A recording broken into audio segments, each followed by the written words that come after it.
Meus irmãos, paz, cumprimento a todos nessa noite. Deus possa continuar abençoando a cada um dos irmãos. Eu quero externar primeiramente aos céus a minha alegria de poder estar conhecendo os irmãos nessa noite, nesse lugar tão abençoado com a presença de Deus. Tenho certeza que assim como eu, você já foi tocado pela presença do Senhor nesse lugar. Há uma presença que nos envolve aqui. Há um Senhor que trabalha em nosso meio. Eu glorifico a Deus por isso. É tão bom quando Ele recebe o nosso louvor. Nós não somos merecedores de nada, mas Ele inclina os seus ouvidos só para ouvir você cantando. Já parou para pensar nisso? Que aquele que rege o universo, Ele inclina os ouvidos só para te ouvir? Coisa boa estarmos na presença desse Deus. A minha palavra de gratidão nessa noite a todos os irmãos. Aprovo o Senhor preparar este dia, né? Deus e seus mistérios. Mas eu louvo a Deus porque nossos passos são guiados pelo Senhor. Já foi apresentado, mas reforço, está comigo minha esposa, Diaconisa Maiara, e minhas filhas, Lara e Ayla. Hoje eu fiz questão que tivesse todo mundo aqui, pedi para a esposa remanejar escala lá na igreja, porque apesar da gente sair para pregar, ela tem uns trabalhos locais, né? Obrigado, filha, por você estar comigo aí. Quando eu estou com ela, eu estou mais completo, irmãos. Eu louvo a Deus pela vida da minha família. Eu sempre digo na minha igreja que não adianta nada a gente ter aprovação do lado de fora se dentro da nossa casa a gente é reprovado. Eu louvo a Deus pela vida da minha família. A todos os irmãos, eu tenho certeza que o Senhor tem preparado algo ainda maior para nós nessa noite. Aproveitando que estamos de pés, pega a sua Bíblia comigo, o Evangelho segundo escreveu João. Evangelho de Jesus Cristo segundo escreveu João, capítulo 1. Nós vamos ler apenas um versículo.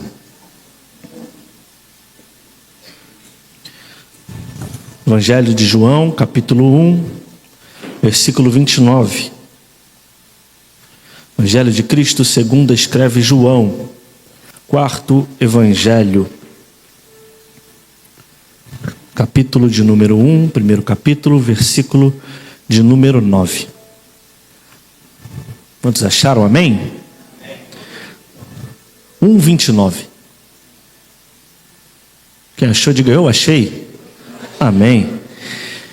No dia seguinte, João viu a Jesus que vinha para ele e disse: Eis o Cordeiro de Deus que tira o pecado do mundo. Você pode tomar seu assento glorificando a esse Deus maravilhoso.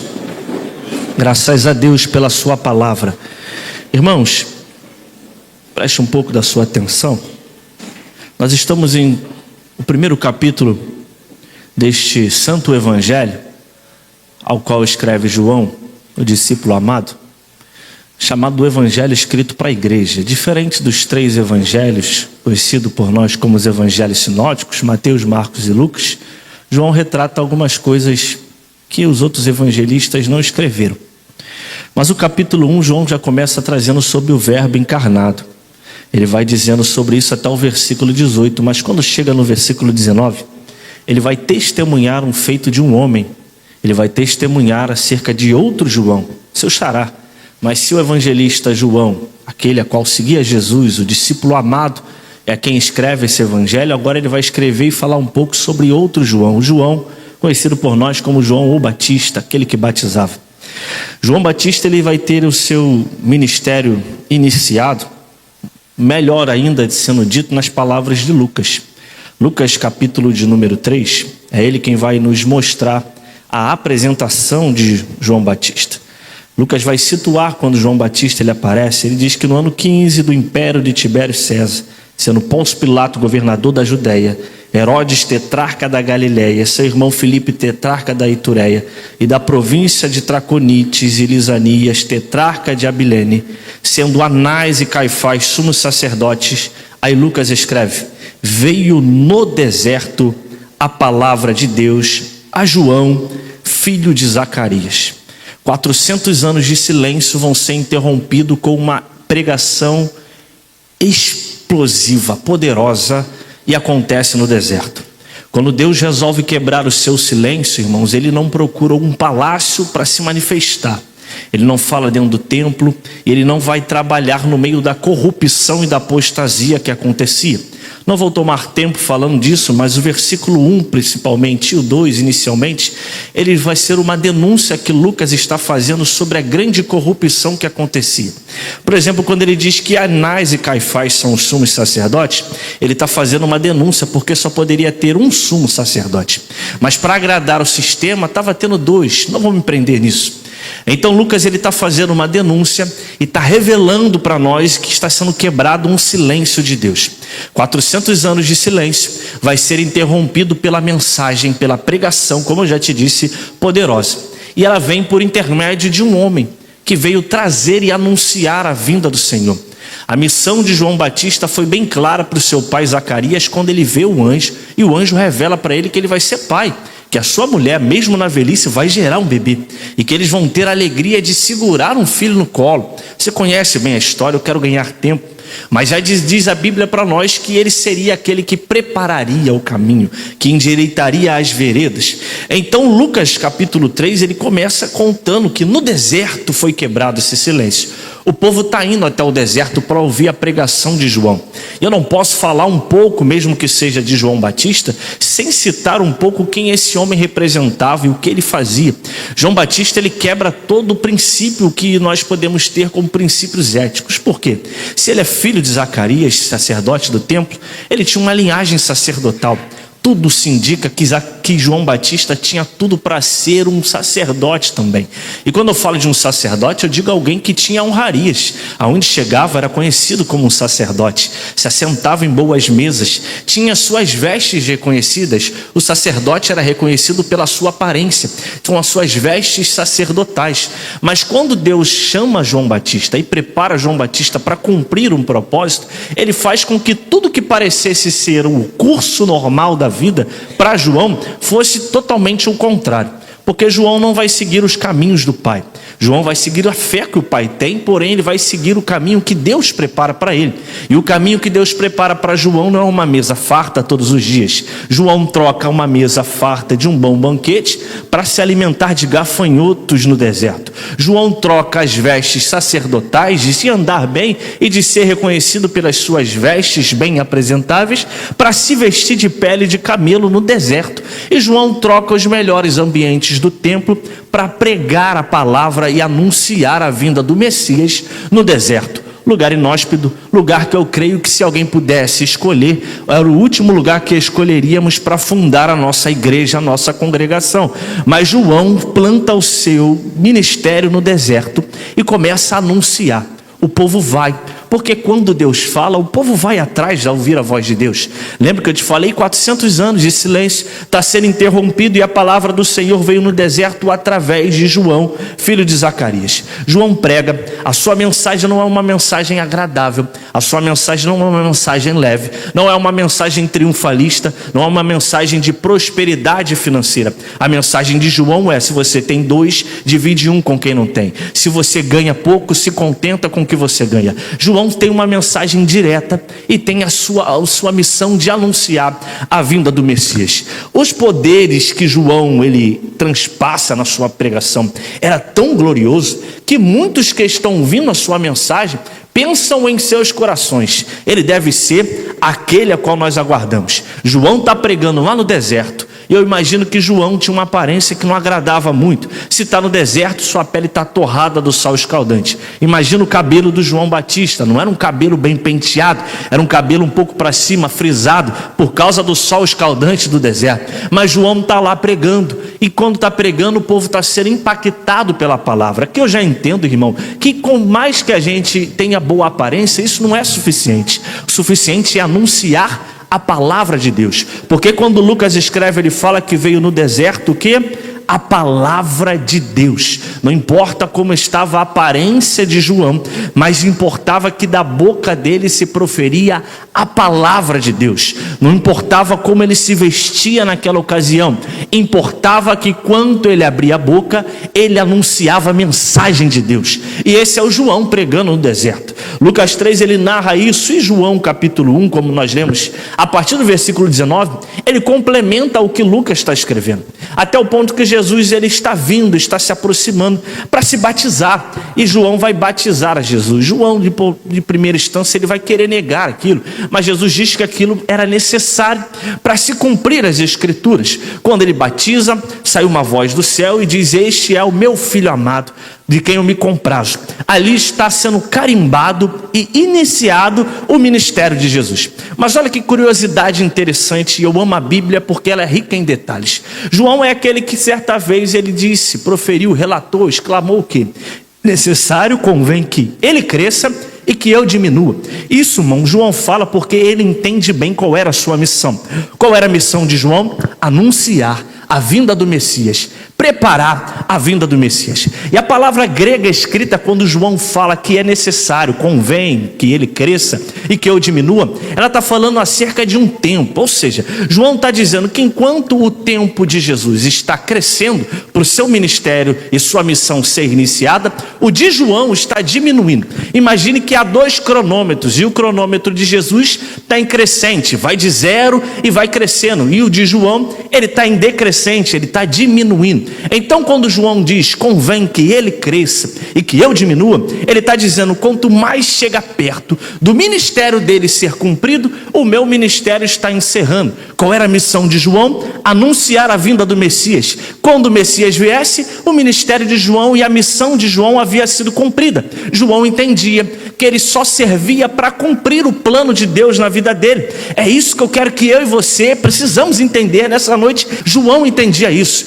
e uma maturidade enorme. Eu gosto da maturidade de João. E João, quando Jesus ele vai ser confundido com Jesus, vão perguntar se ele é profeta, vão perguntar quem ele era, ele diz que não é nada daquilo. A gente vê isso no versículo 20, confessou, e eu não sou o Cristo, e perguntaram, tu é Elias, tu é profeta? Ele responde, não. Eles perguntam, quem tu és? Ele diz, eu sou apenas uma voz que clama no deserto, endireitai o caminho do Senhor, como disse o profeta Isaías. Ele está dizendo, eu só vim para anunciar que Ele está vindo, eu só vim para proclamar que Ele está chegando, e a minha missão é essa. Tentaram colocar João na mesma medida de Jesus, tentaram comparar João com Jesus, e João, entendendo isso de forma clara, ele vai explicar para quem ouve. Ele está dizendo assim para vocês que estão dizendo que eu estou no mesmo nível que ele, entenda uma coisa, comparado com ele, não tem comparação.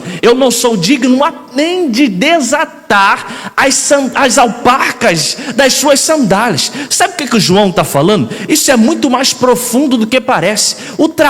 Existia um trabalho de desatar correias de sandálias, e esse trabalho ele era separado para o servo mais inferior de uma casa, ou até mesmo um escravo. Os senhores, os homens empoderados andavam pelas ruas, e isso fazia com que tivessem muitas sujeiras presas nas suas sandálias, excrementos, tudo isso. E as sandálias eram aquelas sandálias bem amarradas, bem presas. Então existia alguém com uma função de desatar essas sandálias. Imagina, aquele senhor poderoso chegava, se assentava, vinha o seu servo ou o seu escravo e vinha ali desatando as suas sandálias, aquela sandália suja, aquela sandália imunda. Não era qualquer servo que fazia aquilo, era o servo mais inferior, mais inútil que fazia aquilo, que não tinha outra utilidade, que não servia para mais nada, mas servia para aquilo. Aí João está olhando no que na ótica dos homens é o trabalho mais inferior, é o trabalho mais miserável. Ele está dizendo o seguinte, para vocês entenderem quem sou eu comparado a ele, eu sou aquele que vocês consideram como trabalho mais inferior, e aquele que tem um trabalho mais inferior ainda é digno de desatar as sandálias do seu Senhor, mas eu comparado com ele, eu não sou digno nem de desatar as suas sandálias. Está entendendo o que João está dizendo? Essa régua não tem como medir, eu estou muito abaixo, mas olhe para cá, entenda isso. Aí diz que tudo isso, João está batizando, aí a gente chega no versículo 29 que diz que no dia seguinte, sucedendo tudo isso, depois de todos esse início relatado, Jesus ele se aproxima. Jesus aqui já foi batizado por João. No dia seguinte, João viu a Jesus que vinha para ele, e ele agora vai trazer o ápice, que eu chamo, da sua pregação acerca de Jesus, porque ele vai revelar qual é o plano da qual Jesus veio cumprir. Aí é quando ele vai dizer, eis o Cordeiro de Deus que tira o pecado do mundo. João agora apontando para Jesus,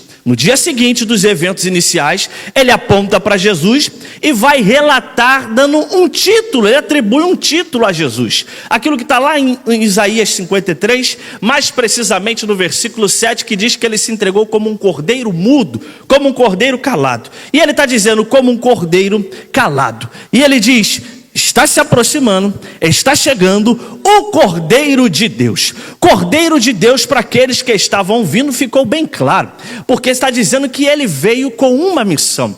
Qual era a missão de Jesus? Se a missão de João era anunciar a vinda do Messias, a missão do Messias era cumprir o sacrifício no Calvário, para levar sobre ele todas as nossas culpas e as nossas transgressões. Romanos capítulo 7, abrindo um parênteses para que entendamos melhor isso, Paulo, quando escreve aos Romanos, antes de chegar no famoso capítulo 8, que eu gosto muito, tem o capítulo 7 de Romanos. E ele vai explicar o que Paulo complementa no 8. Se você lembrar de Romanos capítulo 7 ou ler depois na sua casa, você vai ver que Paulo está fazendo uma analogia do casamento. Ele está dizendo que era impossível o homem se separar. A lei dizia o quê? Se casou, não podia se separar em ocasião nenhuma. Aí Paulo vai usar aquela ocasião da lei do casamento para fazer uma analogia entre Cristo e a sua noiva, entre Cristo e a igreja. Aí Paulo diz: não tinha como se separar. Estou resumindo, tá? Não tem como se separar. A lei impede que haja separação, exceto em um caso. Qual caso? Traição? Não. Qual caso? Cansou? Não. Qual caso? Agressão? Não. A lei só dizia que podia ter separação no caso extremo, e o caso extremo é a morte. Só podia ter novas núpcias se morresse. Lembra da mulher samaritana? Quando ela encontra com Jesus, ela tem aula que teve o quê? Ela teve 5 maridos. Mulher que casou com 5 e os 5 foram morrendo. Até que Jesus fala: que tu tá não é teu. Mas ela teve 5 e teve liberdade para casar com aqueles, porque teve morte. Então só podia contrair novas núpcias depois de haver morte. Aí o que Paulo explica dentro dessa analogia do casamento? O que Jesus veio fazer? Estávamos presos à lei, porque a lei era aquela que aponta para o nosso pecado, mostra o nosso pecado, mas a lei era aquele esposo que representa um esposo perfeito, não tem como agradar. E dentro desse casamento nós estávamos na condição da esposa, a esposa que não consegue agradar o seu marido, e não tem como se separar dessa lei, até que Jesus vem e faz o quê? Substitui o nosso lugar. Quando Jesus substitui nosso lugar, ele agora vai morrer na cruz. Ao terceiro dia ele ressuscita e, morrendo na cruz, ele dá autoridade para que nós venhamos nos separar da lei. Romanos 7, Paulo explica sobre isso. E é por isso que ele começa Romanos capítulo 8, versículo 1, dizendo o quê? Que agora não existe mais condenação para aqueles que estão em Cristo Jesus. Se estávamos presos à lei, apontados pela lei, não tínhamos como agradar a lei, ou seja, não tínhamos como ser salvos. Jesus veio, é o que João Batista está dizendo que ele vinha fazer. Ele veio, ocupa o nosso lugar, ele casa e morre. Morrendo, se separa da lei. Só que Jesus morre e não fica morto. Jesus morre e o quê? Ressuscita. Quando ressuscita, ele agora nos dá liberdade, ele nos dá legalidade dentro dessa lei para que nós venhamos contrair novas núpcias. E agora nós, separados da lei, nos encontramos na condição de quê? O que a igreja é de Cristo hoje? A noiva de Cristo, a noiva do Cordeiro, aguardando a sua vinda para que nós venhamos contrair as núpcias com ele naquele grande dia. Então, quando João está dizendo que o Cordeiro está vindo, ele está dizendo que ele está preparado para a sua missão, e a sua missão seria morrer no nosso lugar. Mas ainda há uma explicação também para isso, porque a lei levítica fala da expiação, o sacrifício, a oferta do animal, que era para perdão dos pecados, a expiação por todos os pecados. Eram usados alguns animais, era oferecido cabra, novilho, cordeiro, até pombos, irmão, depende de quem fosse ofertar. O ofertante, ele sacrificava aquele animal, e o que ele fazia? simbolicamente ele empunhava as mãos sobre ele, sobre a cabeça daquele animal, simbolizando a transferência do pecado. Então sacrificou o bichinho lá no altar do sacrifício, colocou a mão sobre ele, isso simbolizava a transferência desse pecado, como se o pecado que ele cometeu passasse para aquele animal, e o sangue que era aspergido no altar, uma parte era no altar e a outra era derramada na base do altar. Com isso o pecado ele era expiado e era perdoado. Só que não era um sacrifício por vida para uma pessoa. Pecou de novo, teria que todos os dias no templo sacrificar para haver perdão dos pecados. Então, para haver esse perdão na lei levítica, como Moisés escreve, era dessa forma. Levítico 17:11 diz que o sangue ele representa uma vida sendo entregue por outra vida. Por isso que é explicado acerca do derramamento de sangue. Então, quando o animal morria no sacrifício, ele estava ali sendo expiado o pecado daquele que o sacrificou. Só que Jesus vem, irmão, para fazer agora diferente, porque agora ele não vem apenas perdoar um pecado. Olha o que João Batista escreve, se a Bíblia está aberta, leia comigo: eis o Cordeiro de Deus. Ele vai atribuir a Jesus o título de Cordeiro de Deus, e vai dizer que faz o quê? Que tira o pecado do mundo. Ele não está dizendo que Jesus veio e tirou o pecado. Se nós abríssemos a Bíblia, meu amigo, hoje lêssemos João 1:29 e tivesse escrito que ele veio e tirou o pecado do mundo, a gente já está enrascado. Porque se tirou é para quem na época que Jesus estava aqui. A palavra que ele usa é aquele que tira o pecado do mundo. Quando ele está proferindo essa palavra, não era apenas para quem estava ali ouvindo a pregação de João, não era para quem apenas estava ali seguindo a Jesus, não era apenas para quem estivesse ali naquela ocasião. Quando ele diz que ele vinha para tirar o pecado do mundo, ele está dizendo que isso transcenderia gerações. Sabe por que nós estamos aqui hoje? Sabe por que a gente adora? Sabe por que a gente canta e a presença dele se manifesta? Sabe por que há relacionamento com ele? Sabe por que a presença dele é real? Porque ele tirou o pecado do mundo. Carregávamos uma culpa e ele tomou sobre ele esta culpa. Carregávamos uma sentença, e uma sentença de morte, mas quando ele veio cumprir a sua missão como cordeiro mudo, calado, entregando-se ao matadouro, ele veio tirar de nós essa culpa. Alguém pode olhar e dizer: que injustiça, um homem santo, um Senhor que abriu mão da sua glória para isso, ele veio representar aquele animal que era sacrificado. O animal não tinha culpa de quem pecou, mas era o sacrifício.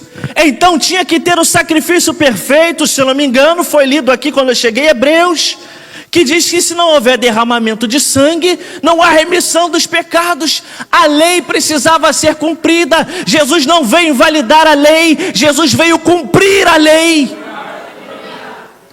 E quando ele é anunciado como cordeiro que tira o pecado do mundo, ele está sendo anunciado como aquele que veio para expiar o pecado, aquele que veio para levar a culpa de todos. E se hoje alguém, irmãos, for acusado pelo opositor, pelo acusador das nossas almas, vou citar Romanos de novo.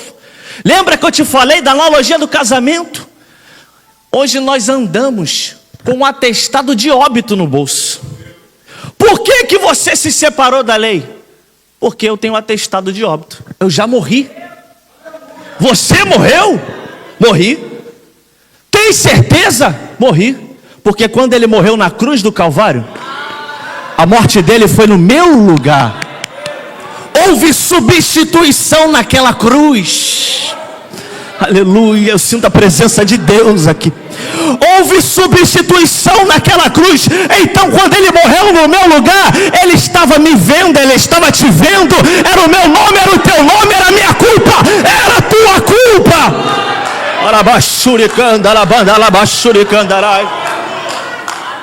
Então houve morte, sim. E se o acusador se levanta, temos o atestado de óbito no bolso. Já houve separação da lei. O preço já foi pago.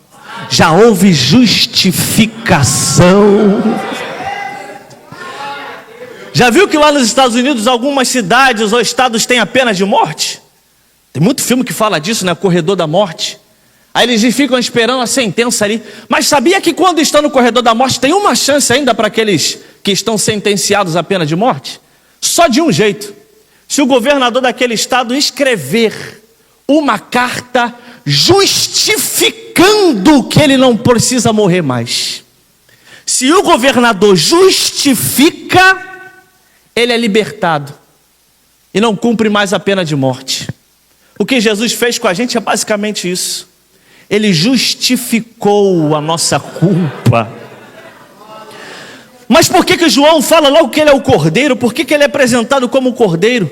E lendo esse texto, estudando para cá, mesmo sendo conhecido, eu fiquei intrigado. Porque antes João diz que se comparar ele com Jesus, ele não é merecedor nem de desatar as sandálias. Ou seja, primeiro João coloca Cristo num nível, irmão, acima do universo. Ele coloca Jesus num nível lá em cima. Mas depois ele apresenta como um cordeiro. Parece que ele está baixando o nível. Parece que antes ele disse que era um Senhor todo-poderoso. E agora ele está dizendo, é um cordeiro que tira o pecado do mundo, é um cordeiro que vai ser sacrificado. Parece que João, que antes dizia que Jesus era o grandão, o poderoso, agora é o pequenininho, o fraco. Porque o cordeiro que era levado para o abatador, para o sacrifício, era contra a vontade do bicho. O animal que era sacrificado não entendia o que estava acontecendo. Quem escolhia era quem sacrificava. Então quando ele fala que ele é o cordeiro, não parece que ele está dizendo que Jesus, que era tão forte, que ele diz antes, há um contraste aparentemente nos textos. Há um contraste. Se antes ele é o todo-poderoso, por que agora ele é o cordeiro, João? Se antes você não era digno nem de desatar as sandálias dele, quem é esse que agora você diz que é um cordeiro? Então ele vai ser sacrificado? Ele vai ser levado? Entenda uma coisa, Jesus não foi levado para a cruz. Levado para a cruz foram os dois ladrões que estavam do lado dele. Um creu, o outro não creu. Eles foram levados para a cruz. Jesus não foi levado para a cruz. Jesus se entregou na cruz.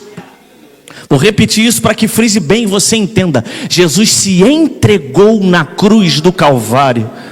Não pense que foi o sistema romano que prendeu e que sacrificou Jesus. Não pense que foi os fariseus ou os judeus extremistas que levaram ele para a cruz. Ele se entregou.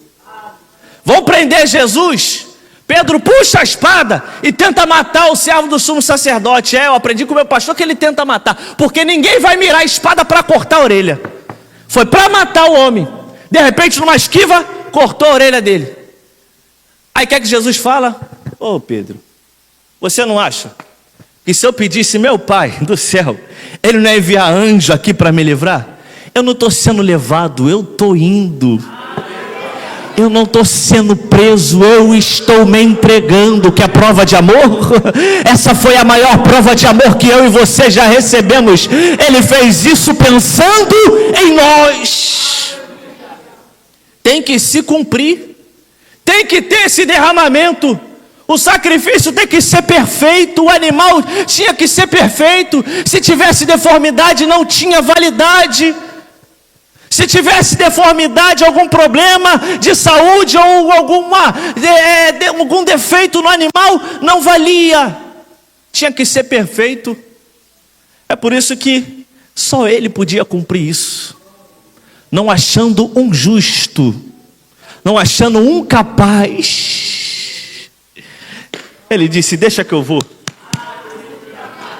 Precisa ser perfeito? Eu vou. Não pode ter mácula? Eu vou. Ele se entregou voluntariamente. O sangue derramado não arrancaram dele. Ele fez com que jorrasse voluntariamente. Aleluia, Jesus. É o Cordeiro de Deus que veio e que tira o pecado do mundo. João está dizendo que ele veio para cumprir o sacrifício perfeito. E agora o pecado que separava a pessoa que separava a humanidade de Deus, ele é retirado desse meio. Se existia uma barreira entre nós e o Senhor, e os nossos pecados, que eles causam divisão entre Deus e o homem, esse pecado ele foi perdoado, ele foi retirado no momento da expiação do sacrifício de Jesus. Na lei levítica, o sacrifício perdoava o pecado que cometeu, era temporário, era parcial, tinha direcionamento. A pessoa pensava: eu pequei, eu dei mole. Ou até pecados involuntários. Sabe aquela oração mais ou menos que a gente faz: Senhor, perdoa meus pecados, minhas falhas, minhas transgressões, até aquilo que eu fiz e não sei que eu fiz de errado, perdoa.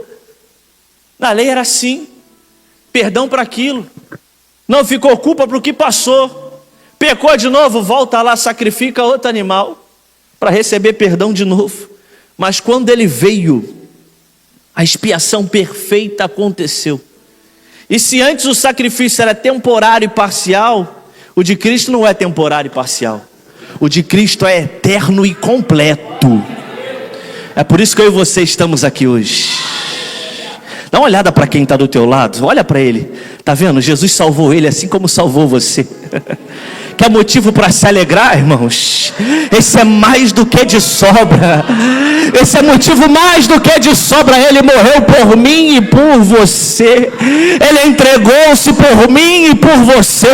Ele carregou a nossa culpa. Ele derramou seu sangue como prova de amor. Ele entregou a sua vida como prova de amor. É um sacrifício eterno e completo. É um sacrifício que nos une a Ele. Ele fez isso por nós. Ele se entregou por amor. Como é que eu faço para participar disso? Como é que eu vou me unir a esse sacrifício da cruz? Como é que eu sou participante? Se o mesmo evangelista escreve mais na frente, versículo central da Bíblia, João 3,16, o amor de Deus foi tão grande, foi de uma maneira tão indescritível, que Ele entrega o seu Filho unigênito, a Ele dá o caminho, para que todo aquele que nele crê, não pereça, mas tenha vida eterna. Como é que eu me uno e participo desse sacrifício? Eu preciso crer. Lá fora, se você perguntar, um montão acredita. Um montão vai falar: é verdade, ele morreu. Mas não crê. Não tem a fé para crer que esse sacrifício foi na substituição do nosso lugar. Pode crer com os lábios, mas a vida demonstra o contrário.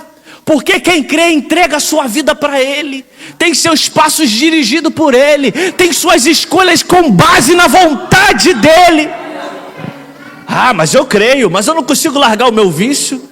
Eu creio, mas eu não consigo largar minha vontade. Eu creio, mas eu não consigo ir para a igreja. Eu creio, mas não dá, com esse negócio de ser crente para mim não dá.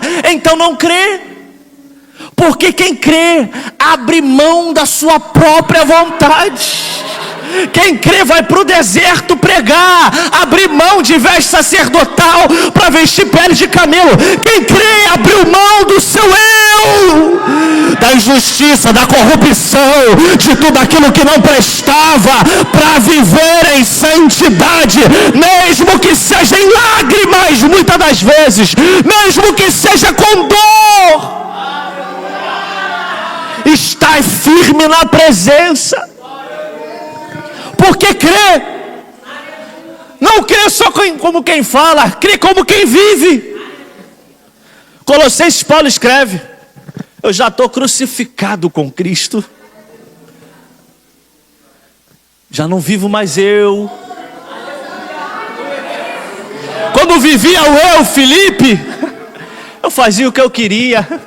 Quando vivia o eu, você, é isso mesmo, você fazia o que você queria. Quando vivia o eu e prevalecia o eu, reinava na sua vida. Era a sua vontade que era feita. Mas não vivo mais eu. Não sou eu, mas quem vivo.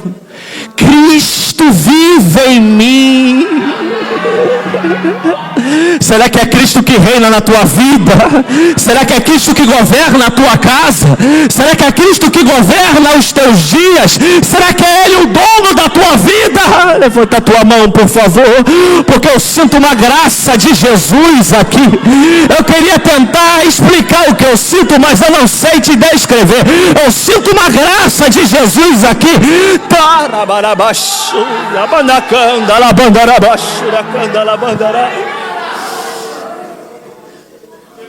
Se crê, irmão, demonstra que crê. Vou voltar, varão, para Romanos, porque eu lembro das palavras de Paulo.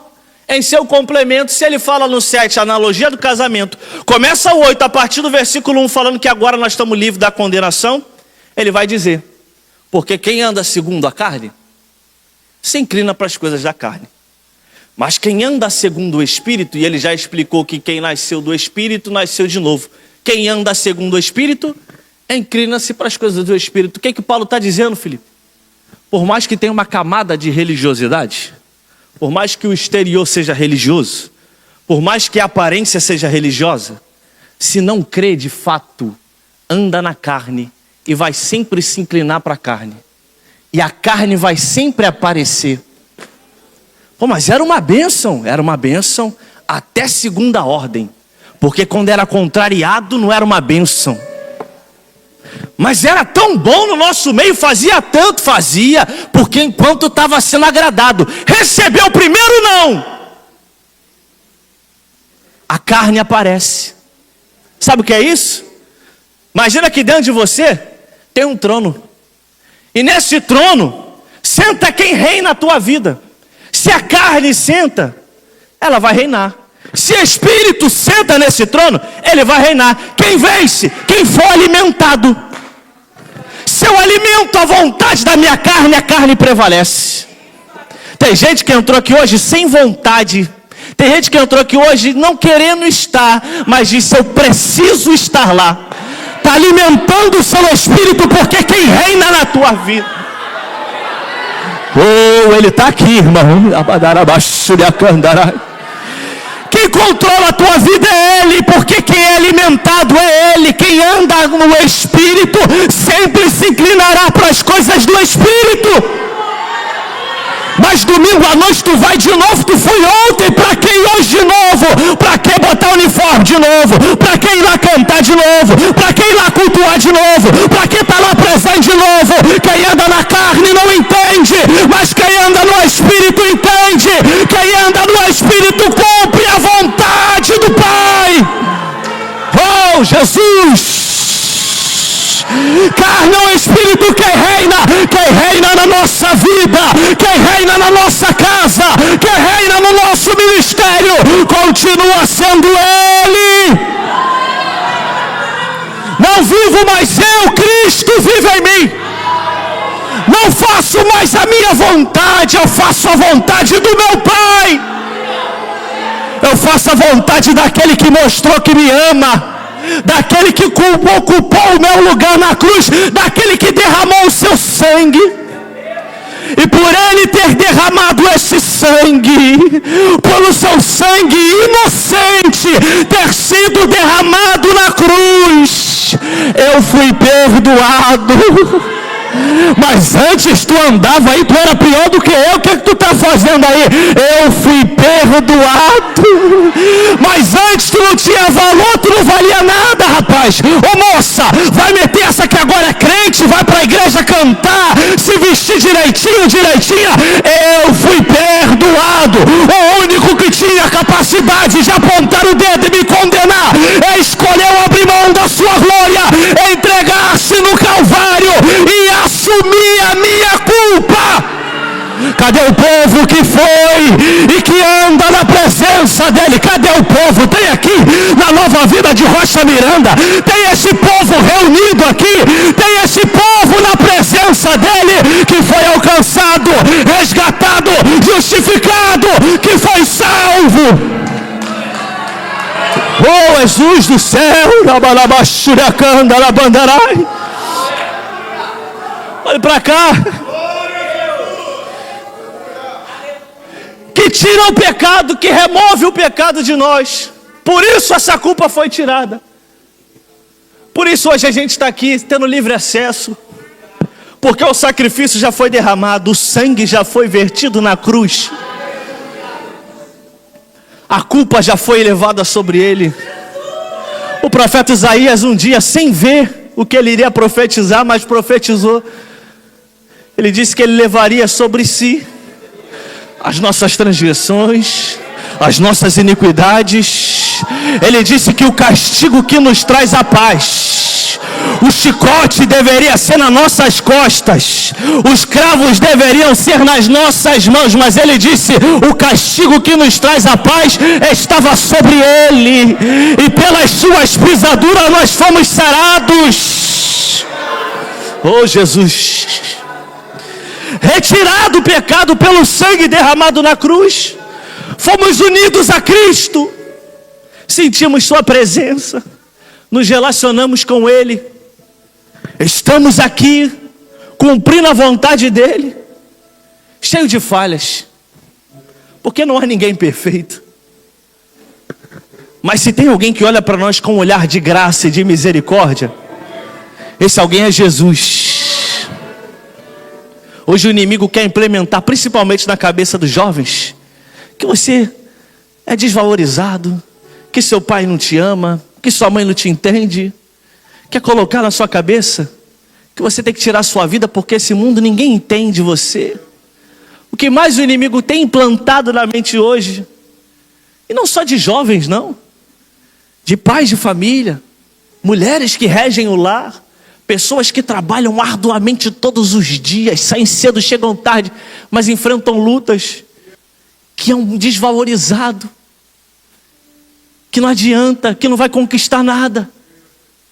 Por isso tanta gente depressiva, por isso tanta gente ansiosa, por isso tanta gente perturbada na sua mente. Tem pessoas que você conversa, você fica, essa pessoa está perturbada, essa pessoa está precisando de Jesus. Nós não somos perfeitos. Se o sacrifício dele nos desse perfeição, molezinha, irmão. Só vim aqui cantar, lá fora um monte de santo andando, sem inclinação nenhuma para o pecado. Mas para reinar o Espírito na minha vida, eu tenho que alimentar o Espírito. A carne, que eu não me inclino porque eu não ando ela, está aqui, está gritando, todo dia, para que eu e você venhamos lembrar que ela está ali e tentar nos fazer cair. Mas mesmo assim, enquanto muitos olham com os olhares de julgamento, de autoridade, de apontamento, ele olha para nós com um olhar de graça. Dia difícil, você pode ter tido um dia brabo, chega em casa, quando você entra no teu quarto, antes de dormir você vai orar, você apresenta para ele, você diz, Senhor, foi difícil, mas eu estou de pé. Que semana árdua, Jesus, que dia tribulado, mas ele deixou ordens. Por isso que Paulo, quando escreve aos Tessalonicenses, eu gosto de falar que Tessalonicenses 5 é a cartilha que todo cristão tem que andar no bolso. Em tudo dai graça. Só consegue dar graça em tudo e não murmurar é quem anda segundo o Espírito, quem crê que o sangue derramado na cruz foi ao seu favor. Só assim consegue. Você acha que é mérito nosso? Nessa obra expiatória não teve mérito nenhum nosso. No sacrifício levítico, teve até um mérito de quem sacrificava. Comprou o animal, escolheu o animal, teve que matar o animal, teve um trabalho, tem até um méritozinho. Mas na obra de Cristo não tem mérito nenhum nosso. Nada. Foi tudo ele que fez. E mesmo assim o olhar de graça dele repousa sobre a nossa vida. Por que você está frisando isso, Felipe? Para te fazer lembrar. Se hoje você está aí, bem arrumado, cheiroso, cabelo feito, bonito, adorando na presença de Deus, num lugar bonito desse, confortável, do lado de pessoas tão agradáveis, é porque essa graça tem te sustentado até aqui. Quem anda segundo o Espírito, quem compreende o sacrifício na cruz, ele sabe se cumprir a vontade de Deus. Eu estou aqui, mas não merecia estar aqui. Não vou perguntar e nem vou falar, lembra de onde você veio? Não, você sabe de onde você veio. Você sabe o que você fazia e como você vive hoje. Você acha que foi pelo teu esforço? Você acha que foi mérito dos teus braços? Você acha que foi obra da sua mão? Será que você tinha condição de largar aquela vida que vivia para estar aqui? Porque às vezes a vida lá fora dava regalias e aqui traz rejeição. É mérito nosso? Estar aqui é meu mérito? Nunca foi. É a graça dele. Então, para participar dessa expiação, desse sangue vertido na cruz, eu tenho que crer. Aqui agora eu encerro.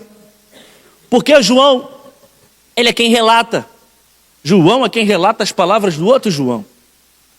O evangelista João escreve o que João Batista falou, mas é ele quem escreve. E quando estava ali, eu me lembrei, no que foi cantado aqui pelos irmãos, que o mesmo João, agora não mais jovem, não mais moço, não mais o filho do trovão, não mais o João que reclinava a cabeça no peito de Jesus, não mais o João que escreveu o evangelho, mas o João agora velho, um João preso, lá na ilha de Patmos, uma ilha prisional. E é lá que ele recebe a revelação, as últimas revelações. Livro do Apocalipse foi escrito lá em Patmos, João preso. O livro difícil, tem gente que fala. Que linguajar difícil de João. É porque João escreve um livro que inicialmente ele escreve uma carta. E ele precisava escrever aquilo em códigos. Ele precisava fazer que aquela carta saísse de Patmos e chegasse na mão de uma igreja perseguida.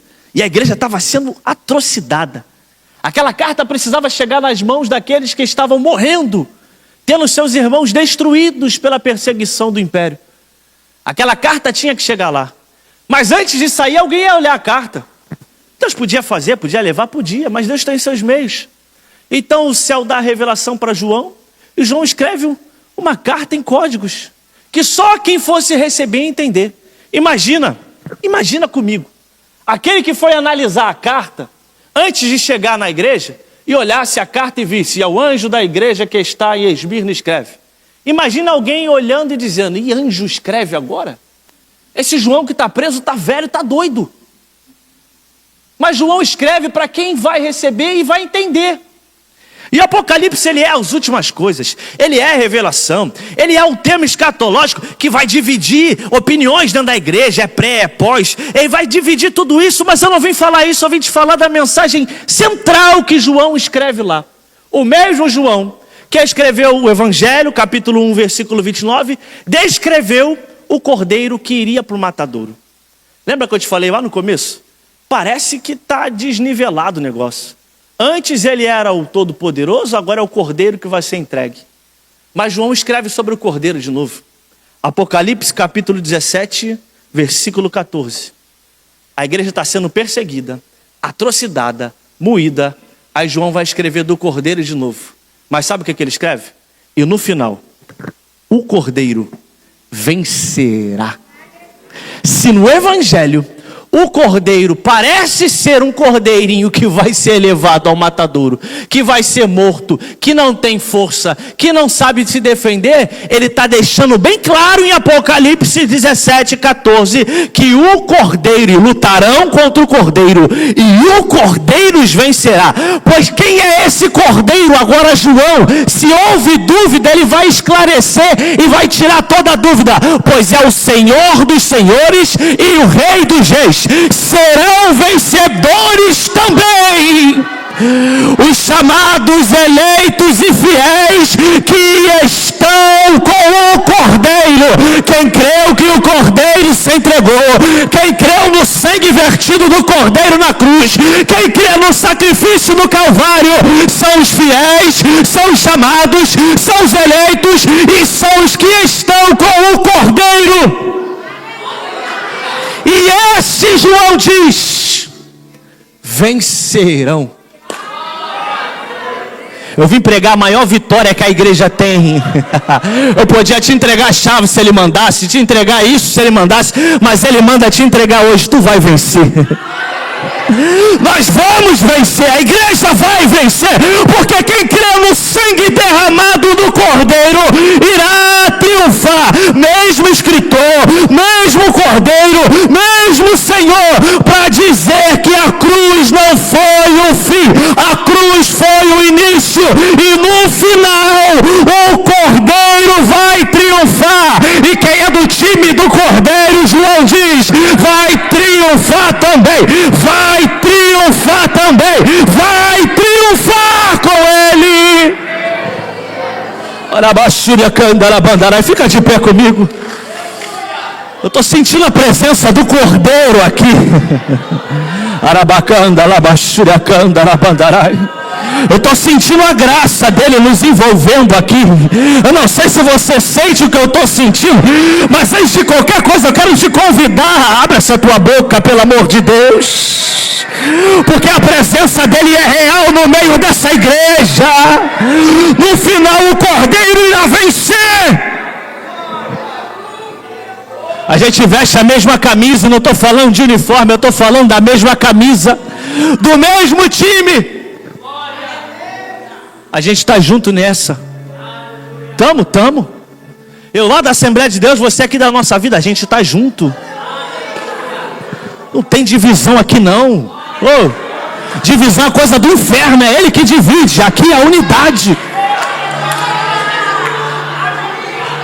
Tem irmão aqui que eu nunca vi, mas que a gente junto vai cantar no coro celestial. Tem irmão lá do outro lado do mundo que a gente nunca vai ver, mas lá na glória é do time do Cordeiro. Entra, do time do Cordeiro entra, do time do Cordeiro entra. Pode ficar de fora, Cordeiro entra. Não fala a mesma língua, mas é do time do Cordeiro, passa para dentro. O Cordeiro já venceu, e quem é do time dele vai vencer também. Passa para dentro.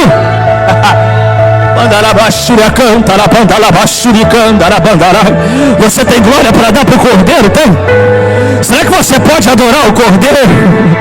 Será que você pode adorar?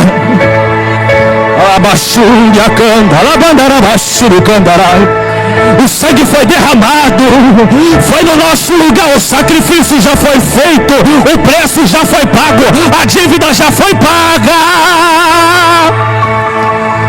E agora a gente tem livre acesso. A gente está juntinho dele, colado com ele, e a gente está do time do Cordeiro. Eu não gosto nem de fazer isso, mas faz. Vira para quem está do teu lado, fala assim para ele: a gente está no time do Cordeiro. Vira para outro e fala: a gente está no time do Cordeiro. Meu irmão, a gente está no time do Cordeiro. Nós somos vencedores, estamos no time do Cordeiro. O time que vai vencer. Bíblia se explica com Bíblia, porque nós somos mais do que vencedores. Vencedor vence hoje, perde amanhã, mais que vencedor em Cristo Jesus. Já está preparada a tua casa, já está preparado a tua eternidade, já está preparado o melhor lugar possível para nós irmos. Nós somos do mesmo time, e é para lá que nós vamos, porque ele derramou seu sangue. Levanta a tua mão para o céu, por favor. Oh Jesus, que presença boa.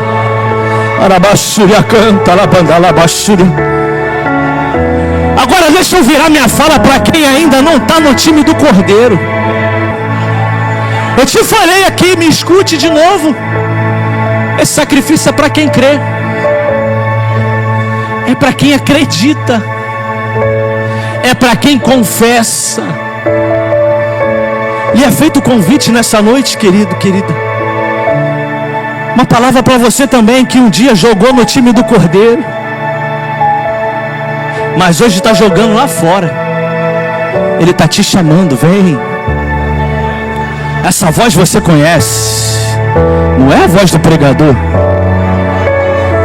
Essa voz que está aí no teu coração, O teu ouvido escuta a minha, mas teu coração escuta a voz dele. A voz dele está te chamando, vem. Sai do teu lugar e vem aqui na frente que nós vamos orar por você. Eu tenho medo. Deixa eu te contar um segredo, eu também tenho medo. Mas quando eu estou no time do Cordeiro, ele segura a minha mão e me diz, não temas.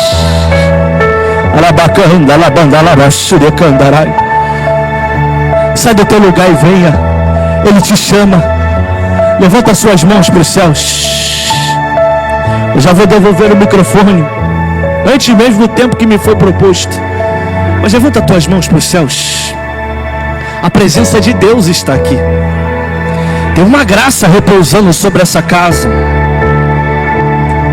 Nós vamos encher esse lugar da nossa gratidão agora, porque nós somos gratos. Não merecíamos, mas Ele nos amou. Ele é o dono dos nossos dias, dono da nossa vida. Levanta a tua mão para o céu. Quero liberar uma palavra de oração nesse momento. Senhor, eu te louvo pela tua palavra. Como o salmista disse, a lâmpada, ela é a luz da norte, da direcionamento. Eu te louvo pela tua presença. Eu te louvo pela tua igreja. Eu te louvo por essa graça que nos envolve. E hoje, ó Pai querido, junto com a tua noiva, ô Jesus, junto da tua noiva, eu não quero te pedir nada agora. A gente tem até coisa para pedir, mas agora a gente não quer pedir nada. Eu só quero te agradecer, porque o sangue que foi jorrado na cruz foi um sangue puro e inocente, mas foi por amor a nós. Então eu quero te agradecer nesta hora. Será que você pode liberar palavras de gratidão a Deus? Será que enquanto você está com as suas mãos levantadas, a sua boca pode se abrir para dizer muito obrigado, Senhor? Será que você tem gratidão? Gratidão é demonstrada em ações e em palavras. Será que você pode agradecer? Será que você tem motivos para agradecer? Eu já te provei que temos. Mas será que você pode agora, nesse momento, ser grato a Ele? Se chorar, irmãos, agradeça com a tua lágrima, porque Ele está olhando para o teu coração, a intenção que existe nele. Nós somos gratos, gratos pelo teu amor, pelo teu favor, pela tua graça, pela tua misericórdia. Nós somos gratos, gratos pela tua bondade, pelo teu Santo Espírito em nós. Olhe para cá, já encerro agora. Um dia os discípulos estavam ansiosos, preocupados. Jesus está falando que vai cumprir a missão dele, está dizendo que vai acabar, e ele está falando que é a gente que vai ter que segurar a onda aí. João 14, discípulo tudo ansioso e preocupado, normal. Imagina substituir Jesus. Quando um líder bom sai, entra outro, o que se espera desse líder? Que ele seja no mínimo igual ao que saiu, melhor ou no mínimo igual. Nunca se espera que ele seja menor ou pior do que foi. Os discípulos estão com peso. Ele vai, e a gente como é que fica? Por isso que tem João 14. Aí Jesus já começa dizendo para eles: não se turbe o vosso coração. Credes em Deus e credes em mim. Jesus se apresenta como o caminho. Eu sou o caminho, eu sou a verdade, eu sou a vida. Mas Jesus sabe que eles estão inseguros. E para o inseguro, primeiro Jesus dá segurança e dá direcionamento. Aí para o inseguro, agora Jesus vai garantir a presença. Porque ele diz assim: fiquem tranquilos. Eu estou dizendo que eu vou, mas eu não vou deixar vocês sozinhos. Ele usa a palavra: não vos deixarei órfãos. Quando ele morre na cruz do Calvário, isso é lindo. Ele vai nos fazer ter direito a ser filhos do Pai. Por isso que João 3,16, ele fala que ele veio como unigênito. Mas já leu Hebreus capítulo 1? Hebreus capítulo 1, depois que Jesus é assento aos céus. Ou seja, ele veio como unigênito. Unigênito é o quê? Único, filho único. Na cruz, ele morre e dá direito de nos tornarmos filhos de Deus e co-herdeiros com Cristo. Romanos 8 de novo fala isso. Aí Hebreus, o escritor no capítulo 1 diz o que acontece quando Jesus é assento aos céus e ele é recebido diante dos anjos. Como é que os anjos recebem ele? Como primogênito de Deus. O sangue derramado na cruz foi para gerar filhos. O sangue derramado no Calvário foi para nos tornar filhos de Deus. E antes o que veio como unigênito voltou como primogênito. Reconhecido diante dos anjos como primogênito, que significa primeiro de muitos. Nos fez ser filhos. Quer um título na tua vida? Tu é filho de Deus, rapaz. Quer título maior que isso? Aí deixa eu encerrar. Aí João 14, ele está dizendo, fica tranquilo. Porque eu sei que o negócio é duro, é pesado. Eu sei que é difícil de carregar. Mas eu não vou deixar vocês sozinhos. Eu vou voltar para vocês. E aqui ele não está falando de segunda vinda. O texto ele não fala da segunda vinda dele. Quando ele diz, voltarei para vós, ele revela. Porque eu vou rogar ao Pai, para que envie outro Consolador. O Espírito da verdade, que o mundo não conhece, mas vós o conheceis. Atos capítulo 2 se cumpriu. O Espírito não desceu na igreja primitiva e voltou. Não veio passear, ele veio e está na igreja. Essa presença é o Espírito que encheu lá no cenáculo e enche hoje. Só sente essa presença quem é filho de Deus. Mais uma vez eu estou falando para você, não está filho ainda de Deus? Vem. Ele vai te dar segurança. Romanos 8, 26 ele diz, porque nós não sabemos orar como convém, nem pedir, mas a gente sabia. Por isso que ele fala, eu vou voltar na pessoa do Espírito, porque eu vou estar rogando por você, porque você vai pedir, e tu vai pedir um negócio que não é para pedir, é para pedir outro. Mas fica tranquilo, porque eu vou orar no teu lugar. Porque esse Espírito, Paulo escreveu, ajuda nas nossas fraquezas. Mas entenda que esse ajuda do grego não é substituição. Porque ajuda pode ser interpretado de dois modos. Pastor, no final do culto pode falar, preciso da ajuda dos irmãos para tirar a cadeira daqui e botar lá fora. Todo mundo pode tirar a cadeira e botar lá fora e o pastor nem meter a mão. Foi uma ajuda ao pastor por substituição. Em Romanos 8, 26, a ajuda que Paulo escreve não é essa. É uma ajuda conjunta. Ele está dizendo de uma ajuda que é feita junto. Ou seja, vamos pegar esse negócio aqui. Está pesado que não dá para carregar sozinho. Então eu pego de um lado e você me ajuda carregando do outro. Então quando ele diz que o Espírito ajuda nas nossas fraquezas, ele está dizendo que é uma ajuda, minha irmã, conjunta. Se tem queda, a culpa é de quem? É do Espírito? É minha. Então essa barra está pesada, está difícil, mas lembre que o Espírito está segurando lá do outro lado. Fica tranquilo, não solta não, porque aqui eu estou segurando. Eu não vou deixar você sozinho, eu não largo. Alimente o Espírito e vai ser cheio do Espírito. Quem recebe essa palavra, levanta a mão para o céu, para fazer aquele barulho que só quem é crente sabe fazer, só quem é do time do Cordeiro faz. O Rock in Rio não faz esse barulho não, Sapucaí não faz esse barulho não, baile funk não faz esse barulho não, esse barulho só a igreja faz. Barulho de adoração para o Cordeiro. Levanta a tua mão, você que é filho de Deus, e adora ao nome dele. Que Deus te abençoe em nome de Jesus.